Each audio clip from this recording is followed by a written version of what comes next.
The most devastating words I have ever heard came from the person I loved most in this world.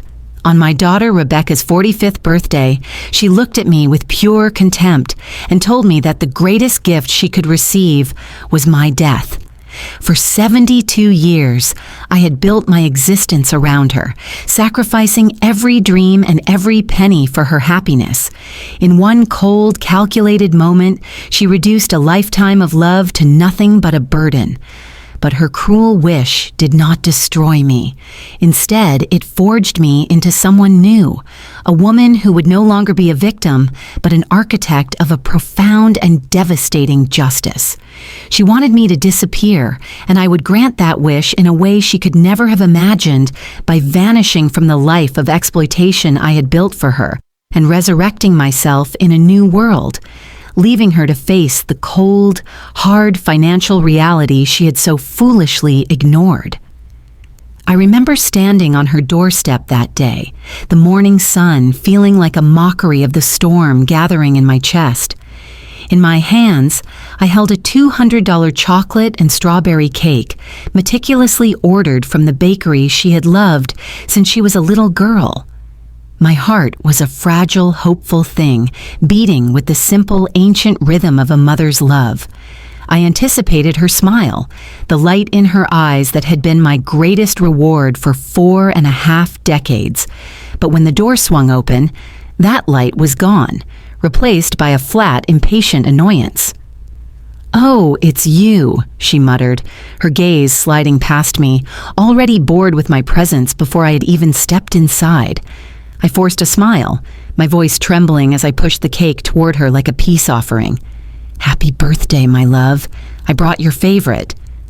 I mentioned the strawberries, a deliberate callback to a sweeter time, a childhood memory I hoped would bridge the chilling distance that had grown between us. She responded not with gratitude, but with a deep, soul-weary sigh, as if the mere act of accepting this token of my affection was an unbearable imposition. She turned and walked into the house, leaving me to follow in her wake, the unspoken thank you hanging in the air between us, a ghost of the daughter I thought I knew. We settled into the plush sofa of her stunning living room, a room that existed only because of my life's work. Every elegant piece of furniture, every splash of paint on the wall was paid for with $150,000 from my retirement savings, money I had earned through 40 years of backbreaking shifts as a nurse, tending to strangers while my own life gathered dust. I had given it freely, joyfully for her happiness. Now, sitting across from me, she looked at me not as the architect of her comfort, but as a problem to be solved. "Mom, we need to talk," she began, her voice devoid of any warmth. "I've been doing a lot of thinking about my birthday, about presents, and about what would truly make me happy." My foolish, hopeful heart leapt. I leaned forward, a catalog of potential gifts already unfolding in my mind. "Of course, my love. Tell me what you want. A trip? Some jewelry? That new car you mentioned?" I was ready to empty my dwindling accounts, to promise her anything to see a flicker of the old connection. But then her eyes met mine, and what I saw there froze the very blood in my veins. It was a look of pure, undiluted contempt. She took a slow, deliberate breath, savoring the moment, and then she said the words that would forever divide my life into a before and an after. "The one thing I'd love most as a birthday present," she said, each word a carefully aimed dagger, "is for you to just die." The world did not just stop, it shattered. It felt as if she had reached into my chest, wrapped her fingers around my heart, and ripped it out. I could actually feel a physical, searing pain. The room seemed to tilt on its axis. "What? What did you just say?" I managed to whisper, the tears already welling, a hot, shameful flood. "You heard me," she continued, her voice a cold, sharp instrument designed to inflict maximum damage. "I'm tired of you, Mom. Tired of your constant calls, your unexpected visits, of you always being here, bothering me. My life would be so much easier and happier if you would just disappear." My hands were shaking so violently I could barely hold the cake box. 72 years of life, 45 years of devoted motherhood, and I had never ever conceived that such venom could exist in her heart, let alone be directed at me. I tried to appeal to the history she was so carelessly obliterating. "Rebecca," I sobbed, my voice cracking with a pain so profound it felt ancestral. "I'm your mother. I've given you everything. I've sacrificed everything for you." Her response was to interrupt me, to stand up from the sofa as if she could no longer bear to share the same air. "Exactly, and that's why you're suffocating me. I can't breathe with your constant presence. I need freedom. I need you to let me live my life without your drama and your emotional needs." The cake, a symbol of my love, was now a grotesque prop in this nightmare, the candles beginning to weep wax onto the pristine cardboard. Every dream I had for that day, the hugs, the laughter, a family dinner filled with joy, evaporated like smoke. I made one last desperate attempt. "But honey, I just want to be close to you, to be a part of your life. You're all I have." And she delivered her final, killing blow. "And that's exactly the problem," she replied, crossing her arms in a gesture of finality. "The fact that I'm all you have. Go get a life of your own and leave me alone." I stood up, my legs trembling, carrying the weight of not just the cake, but the corpse of our relationship. "I can't believe you're saying this to me," I murmured, "after everything I've done for you." She had the audacity to laugh then, a short, sarcastic, ugly sound. "Mom, everything you've done has been for your own benefit, to feel needed, to have control over my life, but I'm not a little girl anymore." I walked toward the door, each step in agony, feeling decades of my life being stripped away with every movement. As my hand touched the doorknob, I turned for one last look, a futile hope for a flicker of regret, a glimpse of the little girl who used to run into my arms. But all I saw was impatience. Impatience for me to leave so she could finally celebrate her birthday without the nuisance I represented. "Happy birthday, Rebecca," I murmured to the ghost of my daughter, and I walked out, closing the door on the life I had known. What happens when a mother's love turns into a calculated plan for justice? Don't go anywhere, because the reckoning is just beginning. To make sure you don't miss a moment of this incredible story, take a second to subscribe to the channel. Your support helps bring these powerful narratives to life. I arrived at my small, modest apartment, a stark contrast to the home I had just left, the home I had financed. The $200 cake went directly into the trash, the melted candles a perfect, tragic metaphor for my own dissolved spirit. I collapsed onto my old sofa, the very same one where I had nursed Rebecca as a baby, where I had read her countless stories, where I had cried tears of joy every time she called me Mom. The weight of her words pressed down on me, a suffocating blanket of grief. How had it come to this? How could the child I carried for 9 months, the person I had loved more than my own life, wish for my death with such chilling conviction? Then, a shift began. The paralyzing grief started to transmute, fueled by the sheer, audacious injustice of it all. I began to remember not just the emotional sacrifices, but the financial ones. The memories came in a relentless, painful wave. I thought of the $1,200 for antibiotics when she had pneumonia at 3 years old, money I got by selling my own late mother's jewelry. I remembered working 4 months of weekends to buy her an $800 prom dress just to see her eyes sparkle. I tallied the $42,000 for her ever-changing college majors, paid for with a second mortgage on my house, the $35,000 for her dream wedding, the $150,000 for her house, the $16,000 covering her mortgage payments, the $4,000 for my grandchildren's braces. It was a staggering litany of self-erasure. Driven by a new, cold purpose, I went to my desk and pulled out the boxes of documents I had kept, not out of suspicion, but as a record of my love. I spent hours there, adding and subtracting as tears fell onto the faded receipts. The total was a devastating monument to my folly, over $460,000. If I had invested that money, I would have over $600,000 today. I could have been traveling the world, living in comfort instead of counting pennies in this tiny apartment. I had chosen to invest in love, and the return had been a wish for my death. The foolishness of it was a bitter pill that finally, irrevocably, hardened my heart. I picked up the phone and called her, needing to hear the confirmation one more time, to sear the truth into my soul, so I would never again waver. "What do you want now, Mom?" she answered, her voice dripping with the same annoyance. "Rebecca, I need to know if you really meant what you said to me today," I asked, my voice now steady, cold. "Of course I meant it," she replied without a hint of remorse. "Mom, it's time for you to understand that I need space. Your obsession with me isn't healthy." I hung up the phone. There was no misunderstanding. The daughter I loved was gone, replaced by a stranger who saw my love as a pathology. That night, I didn't sleep. I stared at the ceiling, and by 3 a.m., the transformation was complete. The sadness had been incinerated, leaving behind a core of solid, unyielding determination. My daughter wanted me to die? Very well. It was time for Julieta, the doormat mother, to disappear forever. How far will a betrayed mother go to reclaim her life and teach her daughter a lesson she'll never forget? The answer will shock you. Keep watching to see the master plan unfold.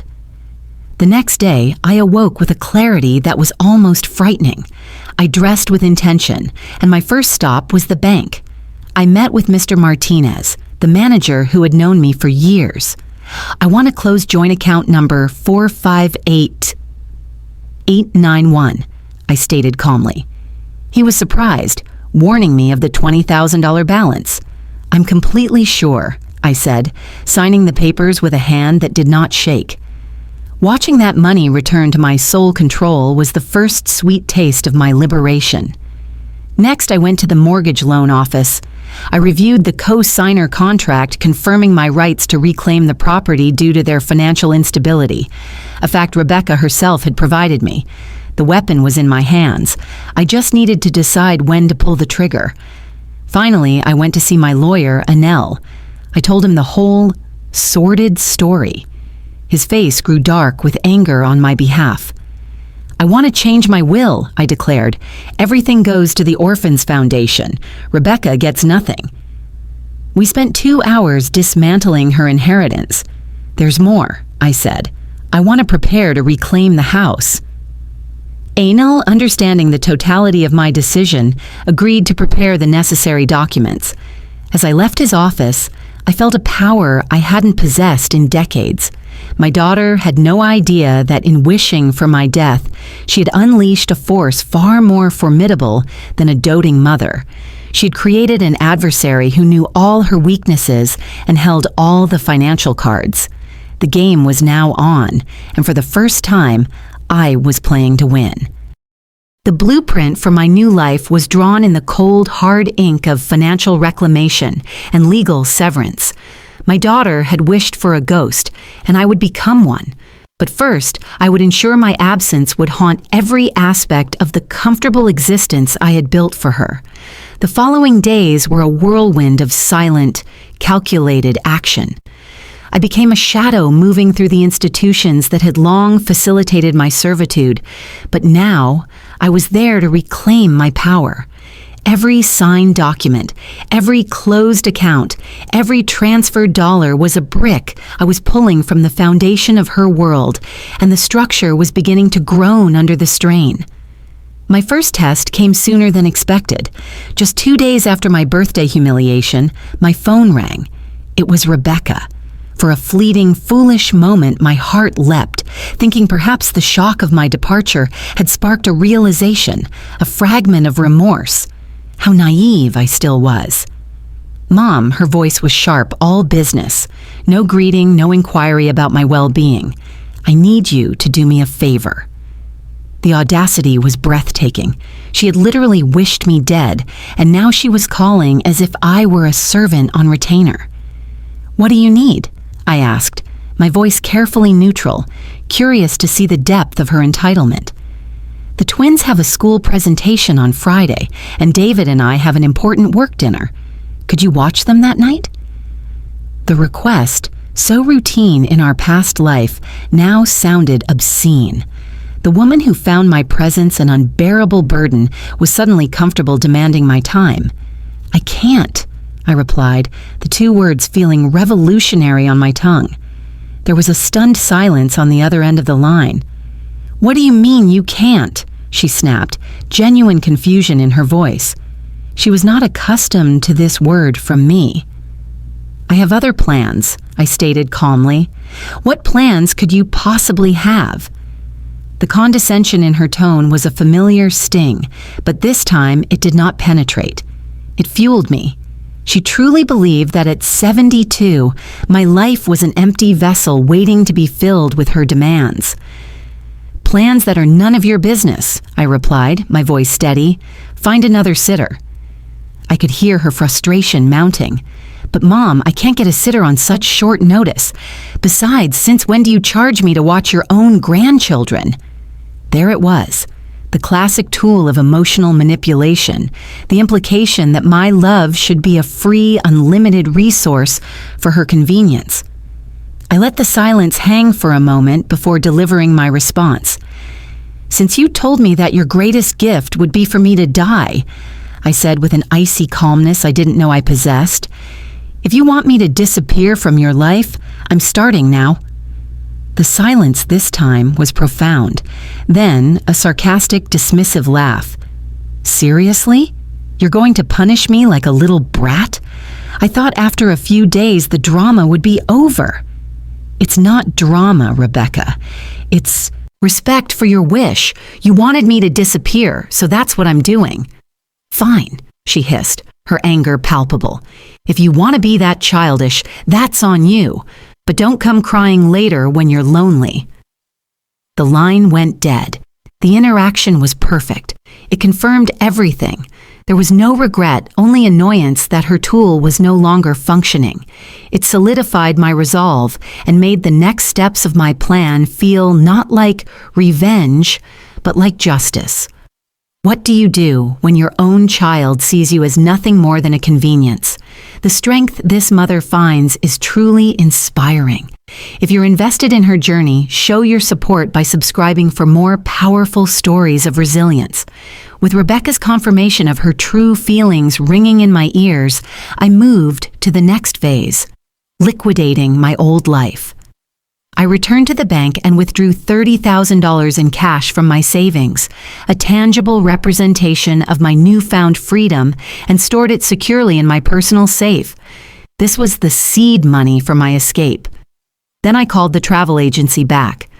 "I'd like to confirm the flight to Zurich for next Tuesday," I said, my voice firm. I paid the $5,000 fee without a second thought.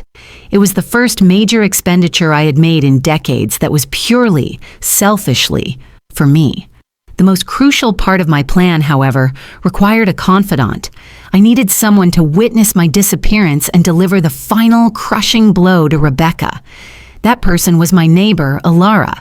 She was a spirited 68-year-old widow who had watched for years as I constantly dropped everything for Rebecca, often canceling our own plans together. When I invited her over and recounted the entire painful story, the birthday wish, the coldness, my plan for revenge and rebirth, her reaction was everything I needed.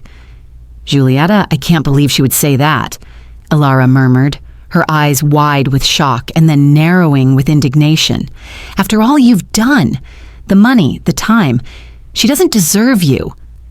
When I revealed my plan to make Rebecca believe I had truly vanished and asked for her help in staging the scene, a mischievous smile spread across her face. "It's brilliant," she declared. "That ungrateful girl is finally going to understand what it means to lose you. Of course, I'll help you." With Alara as my accomplice, I spent that night crafting the most important document of my life, my farewell letter. This was not a sad, whimpering note. It was a 23-page indictment and a lesson. I began, "My dear Rebecca, you asked me as a birthday gift to disappear from your life, and I have decided to grant your wish." I detailed, with forensic precision, every financial sacrifice: the $150,000 for the house, the $16,000 in mortgage payments, the $4,000 for braces, the college tuition, the wedding. I attached copies of the bank statements and receipts. I wanted there to be no doubt, no room for her to dismiss this as another one of my dramas. I explained the legal changes: the revoked will, the canceled joint accounts, the life insurance policy now benefiting charity, and most importantly, the initiation of proceedings to reclaim her house as the co-signer on the unstable mortgage. "Your life will be much easier without me," I concluded, "but it will also be much more expensive. I hope it was worth it." I sealed the thick envelope and handed it to Alara. Her role was to wait 2 days after my departure, then go to Rebecca's house, pretending to be frantic with worry, and deliver the letter and legal documents. The final piece of my old life to dismantle was the emotional one.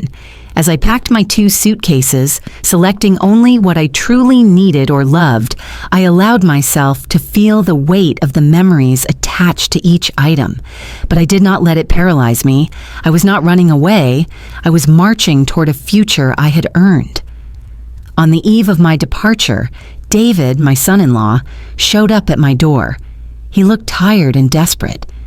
"Julietta," he pleaded, "Rebecca told me what happened. I know what she said was terrible, but please don't do this to our family. The kids need you." I looked at him, this man whose life had been so heavily subsidized by my labor. "David," I said calmly, "your wife was very clear. My presence in her life is a burden she no longer wants to bear. I am simply respecting her wishes." "But she didn't mean it. She was just angry," he implored. "Didn't mean it?" I asked, my eyebrow raised. She sounded remarkably convincing when she wished for my death as a birthday present. He had no response to that. The truth was a wall he could not scale. "It's too late," I said, and I slowly closed the door on him, on my past, on the person I used to be. "Give my grandchildren a kiss for me." The next morning, Alara arrived at 5 a.m. with coffee and a determined smile. "Ready for your great escape?" she asked, her eyes twinkling. "More than ready," I replied, feeling a surge of adrenaline. We loaded my suitcases into the waiting taxi. As I took one last look at my apartment, I felt not nostalgia, but the profound lightness of release. "To the airport," I told the driver, and with those words, Julieta, the self-sacrificing mother, began to fade away, and a new woman started to take her first, confident breaths. A new country, a new identity, a new life. What happens when she finally lands in Switzerland? The transformation is about to become real. Don't forget to subscribe to follow every step of this incredible journey. The flight to Zurich was long, but for the first time in years, it was peaceful. No one knew where I was. No one could call me with a crisis or a demand. The silence was not lonely, it was luxurious. I spent the hours writing in a journal, documenting the metamorphosis I was undergoing. I was a snake shedding a skin that no longer fit, a phoenix rising from the ashes of a life burned down by ingratitude. I arrived in Zurich at night, exhausted but exhilarated. Representative from the agency, a kind young man named Klaus, was waiting for me. He drove me to a charming, furnished apartment in the city center. It was small, but it was mine. The windows looked out onto a peaceful park and a sliver of a lake. "I've scheduled a meeting for you with a financial advisor tomorrow," Klaus said kindly, "to help you with the paperwork if you decide to stay permanently." I thanked him, and when he left, I stood in the center of the quiet room and simply breathed. This was my life now, my rules, my money, my peace. The next morning, I woke up without an alarm. I walked to a cafe by the lake and ordered a breakfast I didn't have to share. I bought myself a beautiful, unnecessary $100 silk scarf simply because I liked it. As I walked through the clean, orderly streets, I calculated that in the last 5 years alone, I had given Rebecca's family over $50,000. That money was now mine to spend on coffee, on scarves, on life. The freedom was intoxicating. Back in my hometown, the clock was ticking. Right on schedule, Alara would be playing her part. I imagined her, with her drama teacher's flair, arriving at Rebecca's door, a picture of concern, delivering the envelope that contained the earthquake. I sat on a bench by the serene Lake Zurich, my phone in my hand, and I waited. I knew the storm was about to break, and for the first time, I was not standing in the rain. I was watching from a distance, safe, dry, and utterly in control. The strings I had pulled for so long had been cut, and I was about to watch the puppet show fall apart. The tranquil waters of Lake Zurich were a world away from the tempest I knew was brewing back home. I sat on a bench, the Swiss sun warm on my face, and waited. My phone sat silent in my lap for precisely 2 hours. Then, as if summoned by my thoughts, it erupted into a frantic, buzzing dance. The screen lit up with a single name, Rebecca. I let it ring until it stopped, savoring the moment. It immediately started again. This time I answered. "Mom!" Her voice was a shattered pane of glass, sharp and broken. "Where are you? Alara came to the house with a letter from you. She said you've disappeared. What is going on?" "Hello, Rebecca," I replied, my voice calm as I watched a swan glide across the water. "Did you read the letter yet?" "Yes, I read it. Are you crazy? How could you do this to us? Where are you?" "I'm exactly where I need to be," I said, the words feeling profoundly true. "Far away from you, just as you wanted." "But I didn't want this. I didn't want you to actually leave. I was just angry. I didn't mean it." The excuses tumbled out, the predictable script of a manipulator whose toy has been taken away. "You didn't mean it when you told me that your greatest birthday wish was for me to die," I asked, my tone flat, analytical, "because you sounded remarkably convincing." I was just frustrated. David lost his job again. The kids are giving me problems at school. I'm so stressed. I shouldn't have taken it out on you. "You're right. You shouldn't have. But it's done. Words can't be taken back." "But Mom, please come back. We need you. I need you." The desperation was now laced with a whining tone that once would have hooked me. Now it sounded pathetic. "Do you need me, Rebecca?" I asked, slicing through the performance. "Or do you need my money?" The silence on the other end of the line was a confession in itself. It stretched for so long I thought the connection had been lost. "I need you," she finally murmured, but the words were hollow, stripped of conviction. "Rebecca, for 45 years I lived for you," I stated, not with sadness, but with the finality of a judge reading a verdict. "I sacrificed my dreams, my money, my time. And when I finally needed to feel that you loved me and valued me, you told me you'd rather I was dead. Those words broke my heart in a way I will never be able to fix." "I'm sorry, Mom. I'm so sorry." "Sorry is not enough, Rebecca. The damage is done. And you know what? Maybe it was the best thing you could have said to me.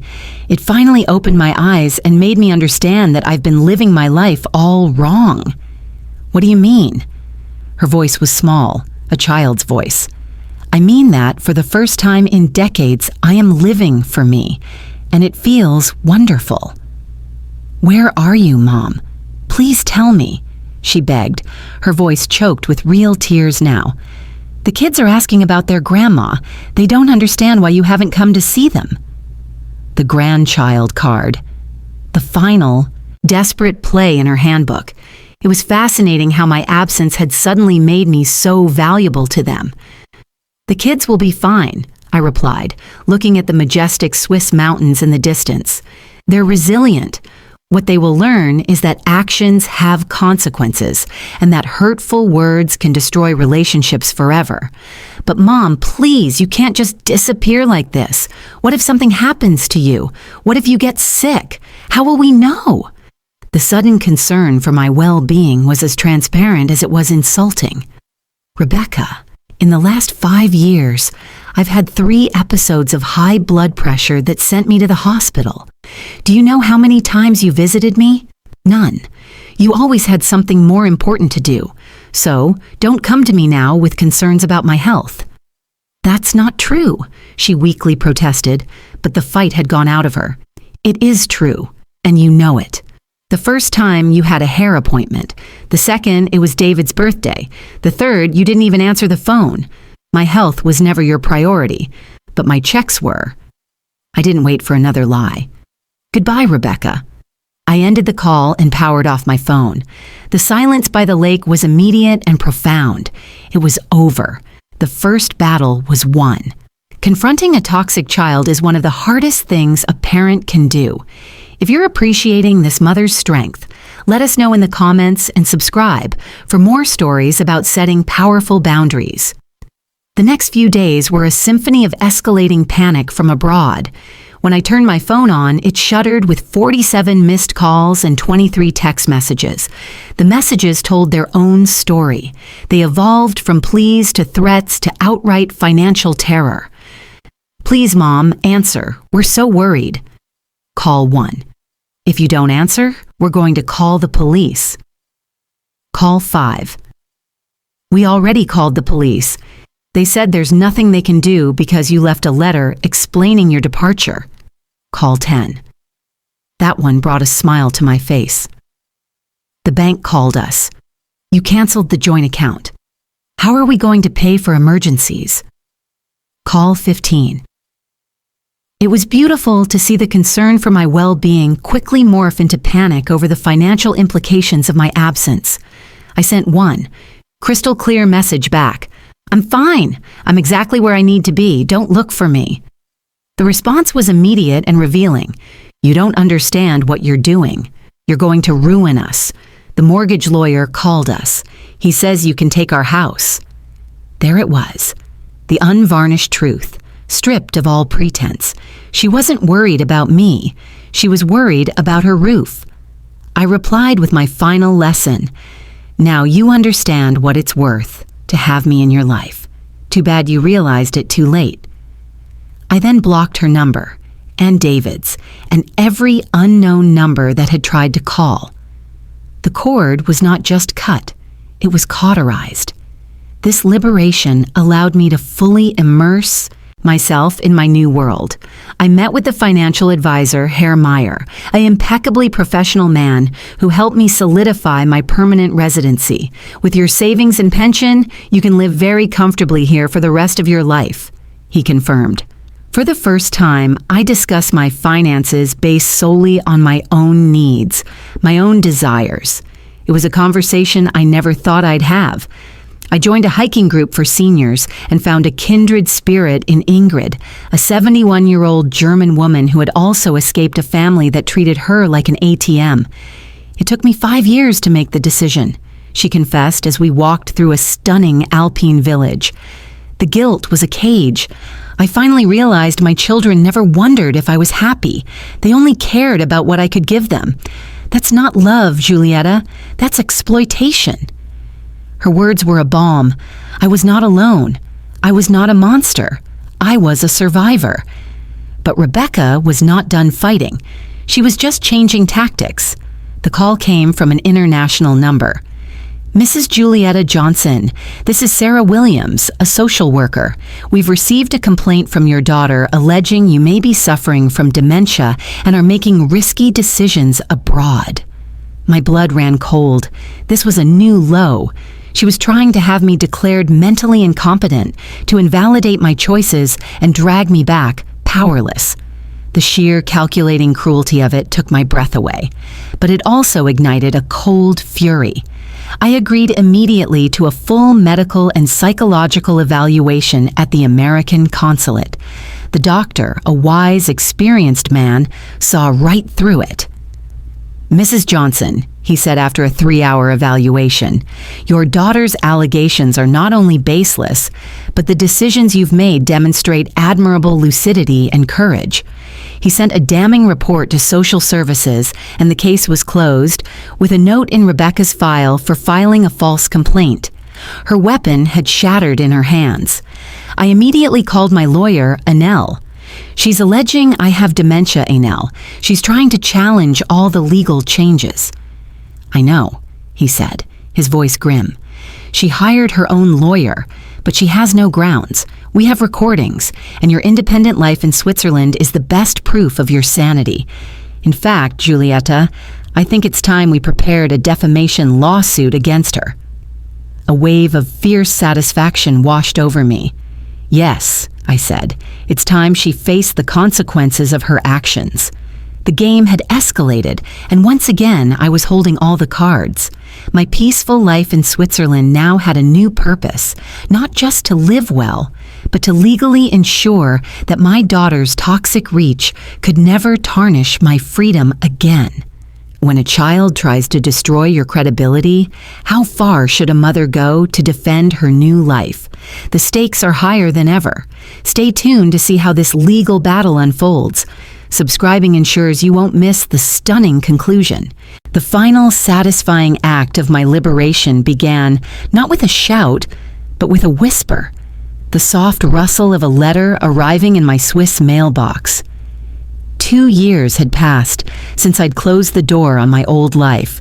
My days were now filled with German classes, watercolor painting, and the deep, abiding peace of a life lived on my own terms. My net worth had grown to over $600,000, a testament to the money I was no longer hemorrhaging to subsidize my daughter's ingratitude.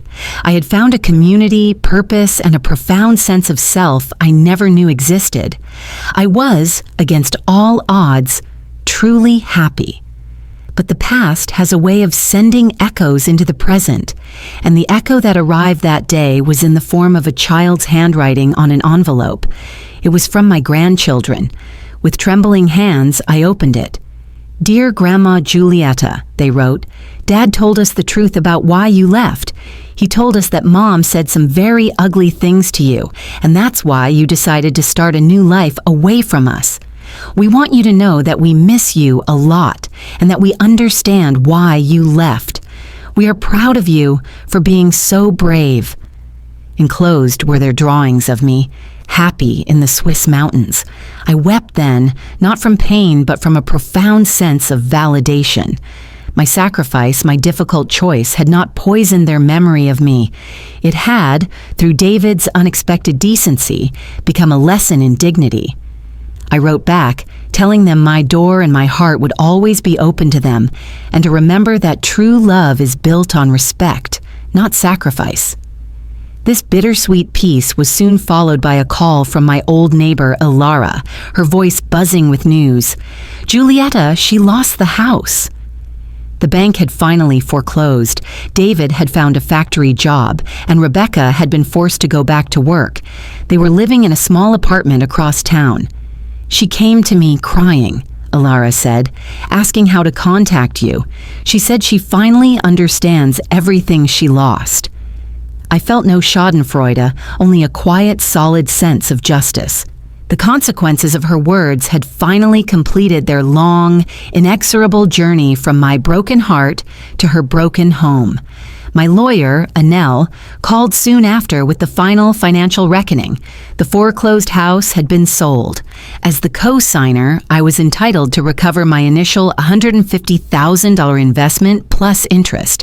The total came to $185,000. Combined with the $95,000 from the sale of my old apartment, nearly $300,000 was returning to me. Money I had given up for lost. The universe, it seemed, was balancing the scales. But my story was no longer just about my personal reckoning.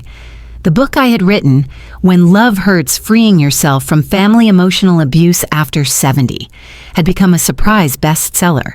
Letters poured in from women all over the world. Your story gave me the courage to finally say no to my son. I sold my big house and finally sleep in peace. Their words were a balm, transforming my personal pain into a public purpose. The most powerful letter came from a young mother named Andrea. I realized I was treating my mother like Rebecca treated you, she wrote. Thank you for helping me understand before it was too late. My liberation was now helping to prevent other families from fracturing. My pain had found meaning. I never filed the defamation lawsuit. The collapse of Rebecca's world and the official record of her false complaint to social services were consequence enough. Some bridges, once burned, are better left in ashes. The constant calls and messages eventually ceased. The storm had finally passed. Today, I am 75 years old. I am sitting on my balcony overlooking the serene beauty of Zurich, a woman reborn. Rebecca's birthday wish for me to die was, in a way, the greatest gift she ever gave me. It killed the Giulietta who lived only for others and allowed this stronger, wiser, and infinitely more content woman to be born. She wanted me to disappear from her life. I did. I vanished from the life of servitude and emotional manipulation and reappeared in a life of my own design. She lost a mother who loved her unconditionally, and she lost the financial foundation that love had built. I lost a daughter, but I found myself, and in the end, I won. This mother's journey from heartbreak to empowerment shows that it's never too late to reclaim your life. If her story moved you, share your thoughts in the comments. And to ensure you don't miss other powerful tales of resilience and redemption, be sure to subscribe to the channel and hit the notification bell. Your support helps us continue to share stories that matter.